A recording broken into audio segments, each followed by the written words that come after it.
तो क्या हुआ, आज देवराज इंद्र तिलमिला उठे। अरे हमारा सम्मान समाप्त हो गया, हमारा आदर समाप्त हो गया, ऐसे कैसे हो सकता।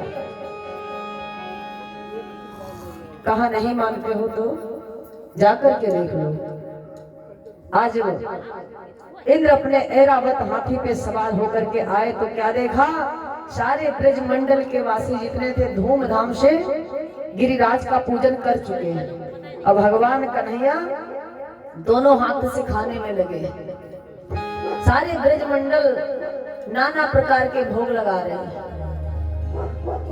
56 प्रकार का भोग बताया गया कि प्रभु को 56 प्रकार का भोग लगाया गया।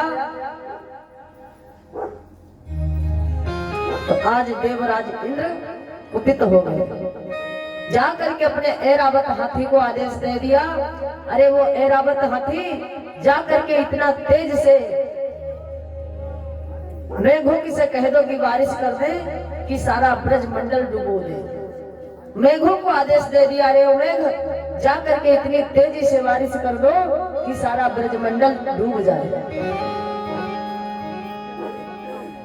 बादल गड़गड़ाने लगे, बिजली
मूसलाधार बारिश हो रही है।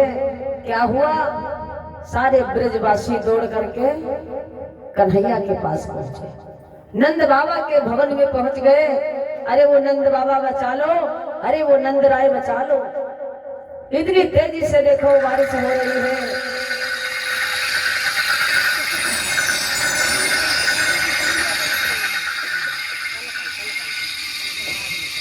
बारिश हो रही ना,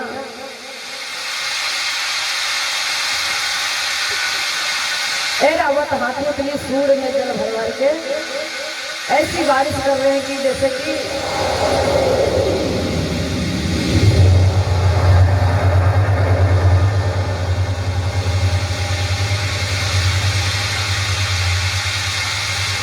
भगवान कन्हैया ने कहा, अरे वो ब्रजवासी परेशान मत हो, बारिश हो रही होने तो कोई दिक्कत नहीं। कन्हैया दौड़ करके पहुंच गए गिरिराज पर्वत के पास। ब्रजवासियों से कह दिया,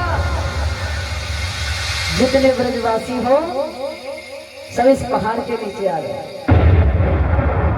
बिजली चमक रही है, बादल गड़गड़ा रहे। क्या बात है।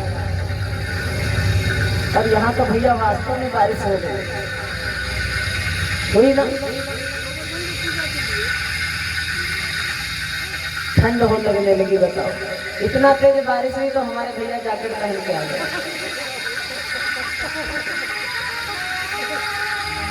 मूसलाधार बारिश कर दिया देवराज इंद्र ने। और क्या हुआ, भगवान कन्हैया ने ग्वाल वालों से कहा, अरे वो ग्वाल वालों चलो उस गिरिराज पर्वत के नीचे चलो, चिंता मत करो। तो सारे ब्रजवासी आज गिरिराज के पास पहुंच गए। प्रभु ने गिरिराज को नमन किया, अरे महाराज तुम्हारा समय आ गया। प्रभु ने एक छोटी सी अंगुली पे गिरिराज को धारण किया। बताओ प्रभु ने छोटी सी अंगुली पे गिरिराज को क्यों धारण किया? गुड़िया बताएगी। गुड़िया के घर हम 1 महीना पहले कथा कह चुके हैं, गोवर्धन का पूजन करा चुके हैं। आगे बैठो तो सुनाई पड़ेगा, सुन ले तो इतना सुना उतना ही निकल गई।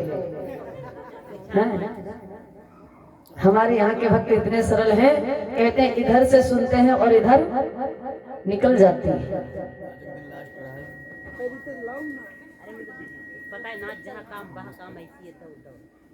बड़ी भयंकर बारिश थी। आज ही के दिन इनके घर में विश्राम हुआ था। क्यों गुड़िया? 1 महीना हो गया। तो आज भगवान ने गिरिराज को बाई अंगुली, छोटी सी अंगुली पे क्यों धारण किया? जो भक्त बताना चाहते हो बताएं, और नहीं बताएंगे तो हम बताएंगे। किसी को मालूम है तो हाथ उठाओ, देखिए किस भक्त को मालूम है। लगभग आपके वहाँ हर साल कथा होती है, आप लोग सुनते हैं। इंद्र देवता से बहस हुआ, तेरी नगरी पुहा दूंगा, कृष्ण से कहा। तो कृष्ण ने कहा तू नहीं पुहा पाएगा, पुहा के दिखा। तो प्रभु ने अंगुली पे क्यों गिरिराज को उठाया? अपने बाल बालों सखों को बचाने के लिए, अपनी नगरियों को बचाने के लिए इसलिए उठाया। जोरदार ताली होना चाहिए। बोल गोविंद भगवान की। और कोई भक्त बताएगा? नहीं बताएगा, हम बताएं। अच्छा क्या बात है? कहाँ भैया पीछे चलेगा, मोबाइल में सर्च करके बताओ। आकाशवाणी कहाँ से आए? हमारे भैया गए हैं ना आर्गन मास्टर, आकाशवाणी बाहर से बता रही है, धमाका हो रहा। अब गूगल पे बताएगी नहीं बात, ये सुन चुके हैं ना कथा तभी बता रहे हैं। तो भैया जी के लिए जोरदार ताली। प्रभु ने गिरिराज को इसलिए छोटी अंगुली पे बैठा उठाया कि जब प्रभु का राम अवतार हुआ था तो प्रभु लंका पे चढ़ाई करने के लिए समुद्र पे पुल बनवा रहे थे। तो प्रभु जब पुल बनवा रहे थे तो क्या हुआ? सारे वानर सेना पत्थरों को उठा उठा करके लेकर आ रही थी। पुल का निर्माण हो रहा था और क्या हुआ? लगभग निर्माण हो चुका था। तो हनुमान जी ने एक पत्थर को उठाया, एक पर्वत को उठाया मानो, और जैसे लेकर के चलने को तैयार हुए तो यहाँ हमारे प्रभु ने कह दिया कि जो वानर या कोई भी पत्थर को लिया है जहाँ का तहाँ डाल दो, यहाँ पुल का निर्माण हो चुका है। क्या हुआ? हनुमान जी ने उस पत्थर को डाल दिया तो उस पत्थर ने क्या किया? उस पर्वत ने हनुमान जी का हाथ पकड़ लिया। कहाँ जा रहे हो? अरे सुना नहीं, हमारे राम का आदेश हो गया कि पुल का निर्माण हो चुका, अब तुम्हारी आवश्यकता नहीं। तो वो पर्वत रोने लगा, क्या मेरा कसूर था? मुझको क्यों नहीं पत्थर में पुल में लगाया गया? अगर मैं भी लग जाता तो शायद प्रभु मेरे ऊपर भी चरण रख के निकल जाते। तो क्यों नहीं मुझे लगाया? जा करके राम से पूछ करके आओ। हनुमान जी राम के पास पहुंचे। अरे स्वामी, एक पहाड़ है, एक पर्वत है, वो रो रहा है और कह रहा है क्या मेरा कसूर था? क्यों नहीं मुझको प्रभु ने लगाया अपने उतावली में? राम ने कहा जा करके उस पर्वत से कह दो अब यहाँ का कार्य संपन्न हो गया है, कोई बात नहीं, जब मेरा द्वापर में कृष्ण अवतार होगा तब मैं उसी गिरिराज को अपनी अंगुली पे धारण करूंगा। अभी क्योंकि उसकी इच्छा है मेरे चरणों के नीचे पड़ना, तो यहाँ कार्य संपन्न हो चुका है, तो वो आज से लगाकर मेरे द्वापर युग तक तपस्या करेगा, तो उसके तपस्या के प्रभाव से उसको मैं नीचे नहीं रखूंगा। कहाँ उठाऊंगा? ऊपर उठाऊंगा। तो इसलिए जाकर के हनुमान जी ने बताया, अरे गिरिराज, अरे पर्वतराज, हमारे स्वामी ने कहा है कि अब नहीं, जब द्वापर में कृष्ण अवतार होगा तब तुमको हमारे प्रभु उठाएंगे। तो इसलिए प्रभु आज उसी पर्वत को उठा रहे हैं, उसी पर्वत राज को उठा रहे हैं, और भगवान ने उस पर्वत का पूजन कराया जिससे उसका नाम पड़ गया गिरिराज। बोली गिरिराज जी महाराज की। प्रभु ने गिरिराज को छोटी अंगुली पे उठा लिया। ब्रजवासी उस पर्वत के नीचे आ गए। तो आज ब्रज मंडल के गोपों ने क्या कहा, अरे वो कन्हैया देख, तूने चोरी से हमको जो माखन खिलाया है ना, उसको तू आज अदा कर रहा है। जितना तूने चोरी कर करके माखन खिलाया है, वो माखन हमसे अदा कर रहा है। भगवान ने कहा क्यों? अरे हम लाठी लगाए लगाए इस पहाड़ में थक गए। ग्वाल बाल कह रहे हैं। और राधा रानी भी बहुत तेज लगाई है, लाठी पकड़े हैं राधा रानी। और हमारी राधा रानी बैठी है, राधा रानी भी लगाई है बोली, अरे कन्हैया देख, हम लोग पूरी ताकत लगाए हैं और आज थक गए। आज 6 दिन हो गए हैं इस पर्वत को उठाए उठाए, कन्हैया हमने विश्राम नहीं किया। तो प्रभु ने कहा जाओ सो जाओ। तो कहा लाला अगर छोड़ दूंगा ना तो ये पर्वतराज नीचे आ जाएंगे।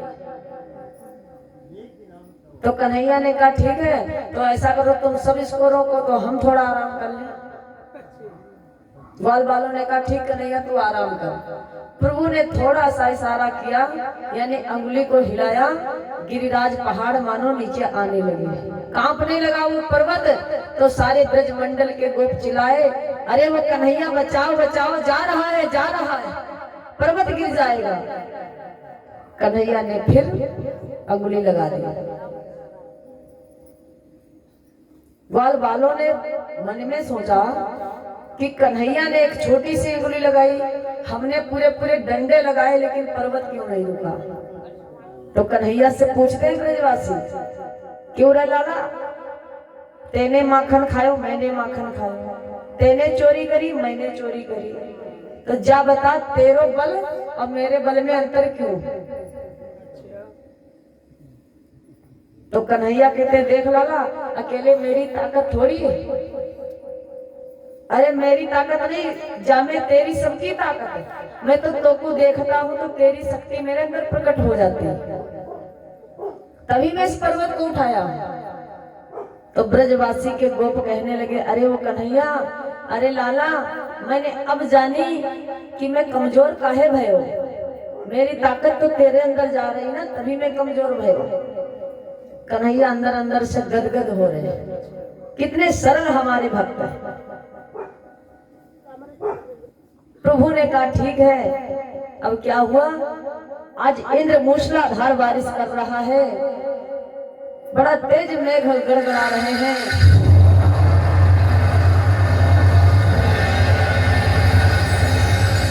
7 दिन तक मूसलाधार बारिश हुई।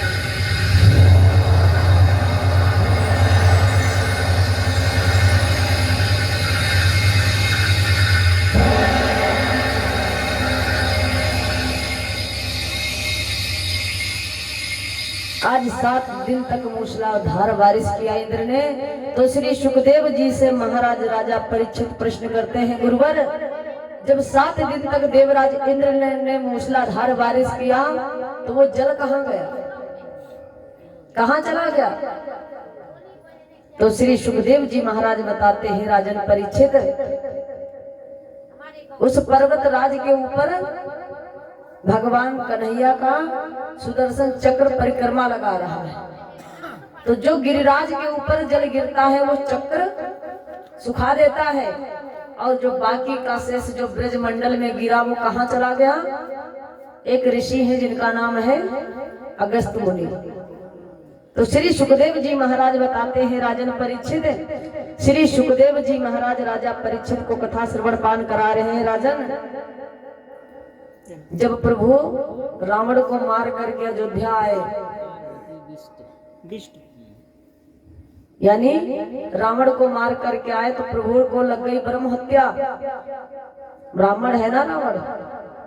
तो प्रभु ने क्या किया, सोचा क्यों ना यज्ञ करवा दी जाए, ब्रह्म भोज करवा दिया जाए, जिससे कि ये ब्रह्म हत्या मेरी उतर जाए। प्रभु रावण को मारने के बाद बहुत तीर्थ किए, बहुत बहुत जगह स्नान किया है, लेकिन फिर भी सोचा कि किसी ब्राह्मण को खिला दिया जाए।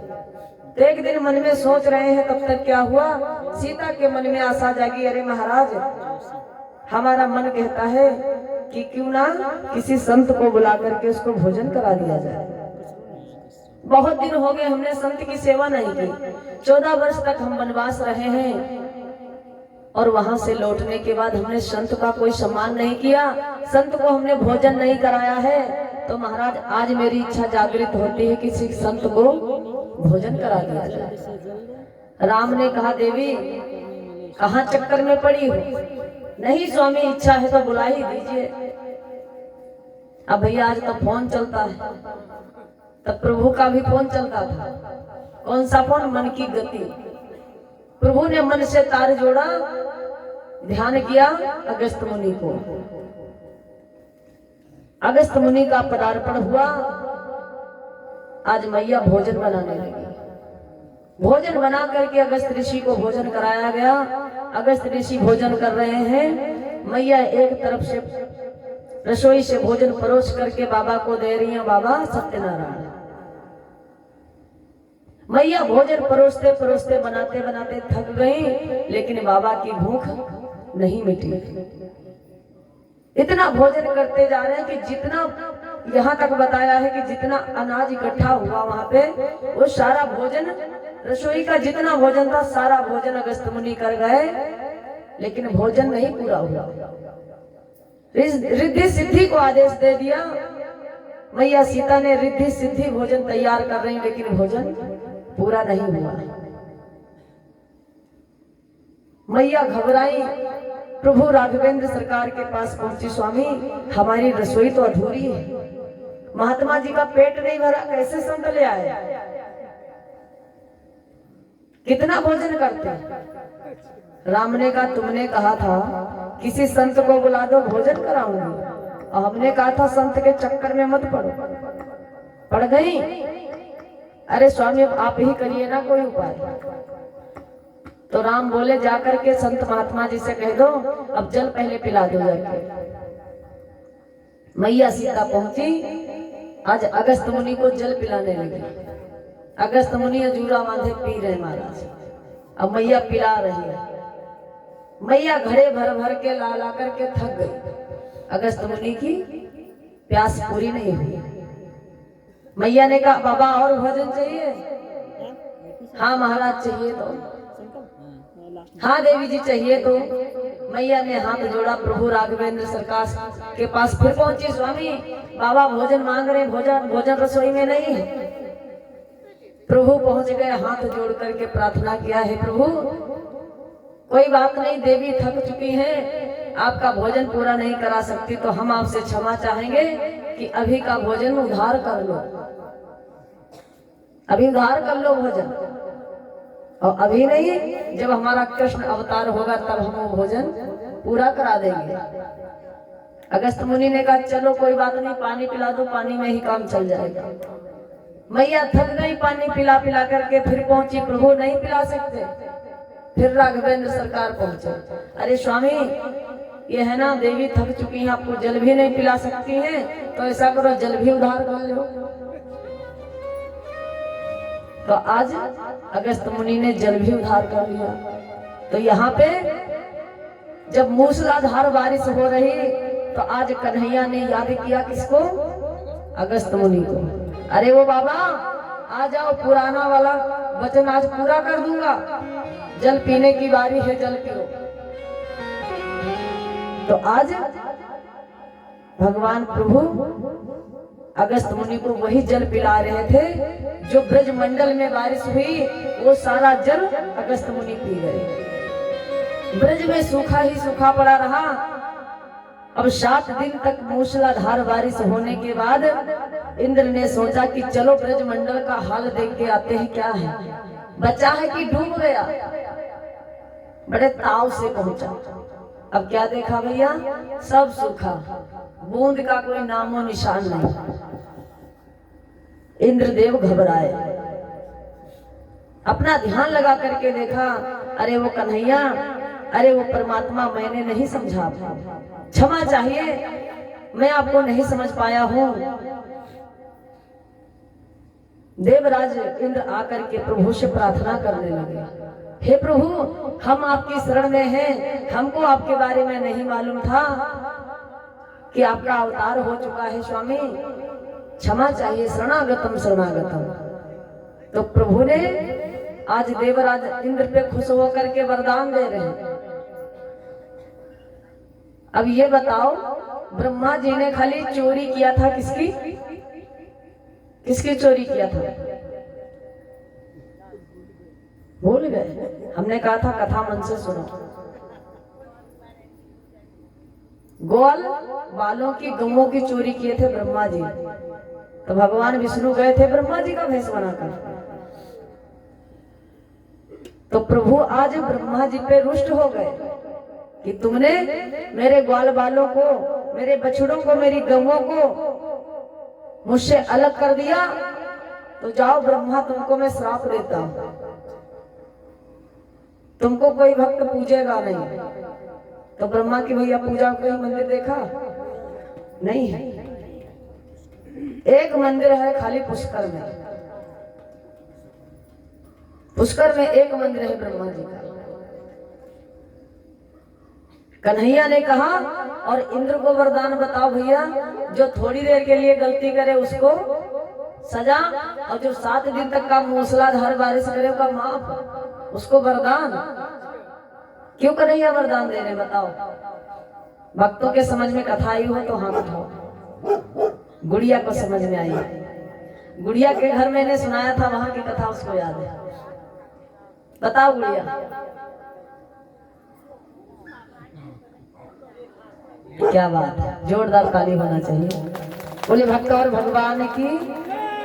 प्रभु देवराज इंद्र पे इसलिए प्रसन्न हो गए, अरे इंद्र, कम से कम तुमने मूसलाधार बारिश कर करके मेरे ऊपर उपकार ये कर दिया है कि तुमने 7 दिन तक मेरे भक्तों को मुझसे मिलाया है, मेरे भक्तों को मेरे पास रखा है। और अरे ब्रह्मा, तुमने 24 घंटा के लिए मेरे भक्तों को मुझसे अलग किया था, उस समय मेरी वेदना क्या थी मैं समझता था, तुम नहीं जाने। तो इसलिए आज भगवान किस पे प्रसन्न हो गए? इंद्र पे।